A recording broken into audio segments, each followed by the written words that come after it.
Oh, hello. Yes. Another quick one. I have a feeling that someone at Talk Radio doesn't like Mike Graham. Have a look at this video which they posted up, which is quite astounding. Whereby Mike Graham decides that he's had enough of the sustainable concrete business and decides to tell a QC about the law. Interesting. Good morning, Mike. Well, I think the answer is he may well have done that for himself because, as your listeners are probably aware, when he was released, not just on the parole board's decision, but after a thorough review by a very senior judge of all of the decision making, he was only released with probably the strictest package of controls on his movements, requirements to report in to his supervising probation officer, all manner of other restrictions. I think he was required to reside in a bail hostel where he'd have been under supervision for large chunks of the day. And so if he so much as crossed over, one line in the wrong direction with all of those conditions, he was liable to be recalled. And that's exactly what's happened. So the system worked.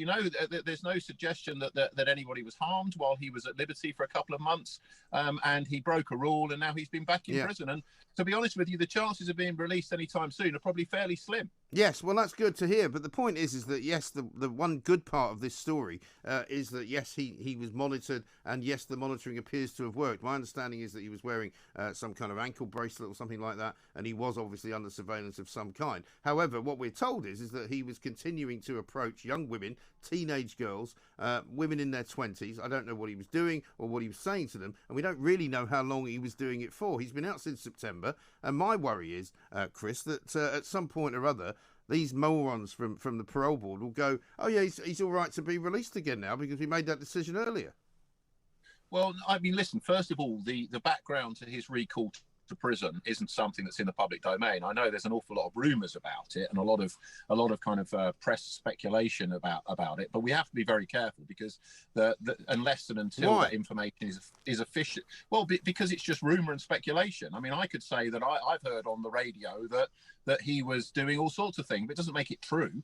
What makes it true? Yeah, but hang on. Well, why can we not know what a dangerous rapist and killer has done in order for him to have been so breaching of his conditions that he was asked to go back to prison? Why can't we know? Well, I agree with you. I'm not disagreeing with you that we should know. I'm saying that at the moment we don't know. So what should happen is that the probation service should release an official report as to exactly why he breached his conditions, and that should be made public. I agree with you. Yes. Right, yes, as you can see, Colin Pitchfork, the system worked perfectly, but Mike's unhappy because the parole board should have been able to see into the future about the fact that the guy was going to break his parole conditions. Obviously. Yes, intriguing notion that you can spend time in prison, which is the way that you pay off your debt to society, but Mike still isn't happy with that as a concept because you're basically a bad person, no matter what. Let's carry on, shall we? The parole board was even approached by the Attorney General's office, as was the case during the John Warboys Black Cab rapist case, and asked to have a judicial review, asked to reconsider their verdict, and they just completely ignored it. And they thought they knew better, and it turns out they didn't know better. Well, Mike, this is one of the problems because what you've just said is completely wrong.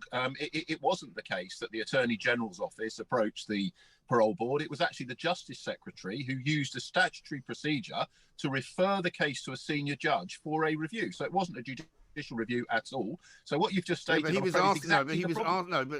But he was asked. We had Albert DeCosta on here very regularly, and he was asking for a judicial review, and he was acting on behalf of the Attorney General, whether you like it or not. He was doing that off his own bat. Yes, he was doing it unofficially, but he works for the Attorney General. So I mean, it wasn't entirely coincidental. No. Well, I'm sorry, Mike, but this is the problem. So much criminal justice in the media is just misreported. You're just misstating the facts because you don't really care about the facts. Yeah, I do care about the facts. Sounding. No, I care. Well, I'll tell you what I care about, Chris. I'll tell you what I care about, Chris. I care about the likelihood that this man is likely to commit a violent, nasty, horrible crime, murdering people, raping people, and the people who run the parole board think that's okay.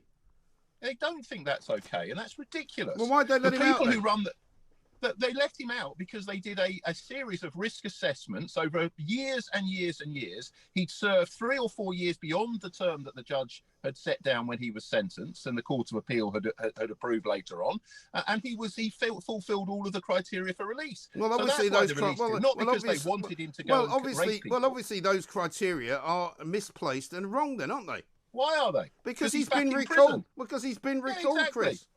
But if you apply that logic, you'd never release anybody. Well, I wouldn't. No, well, I wouldn't release violent criminals. No, I wouldn't. There is no point in doing so.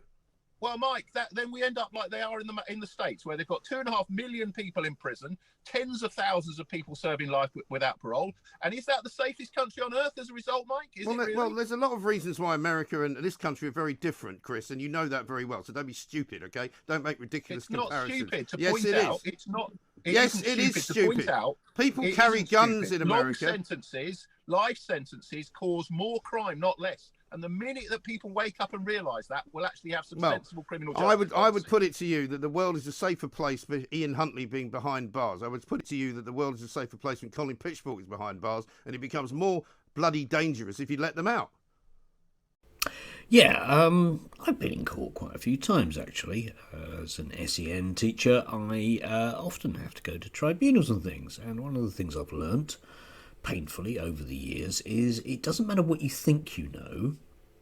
A legal person will rip it and give you back your posterior, which is basically what Mike had there. Notice how cross he gets, okay? The cross about the fact that he doesn't actually understand the most basic tenets of the criminal justice system, which is you do your time and then you stop.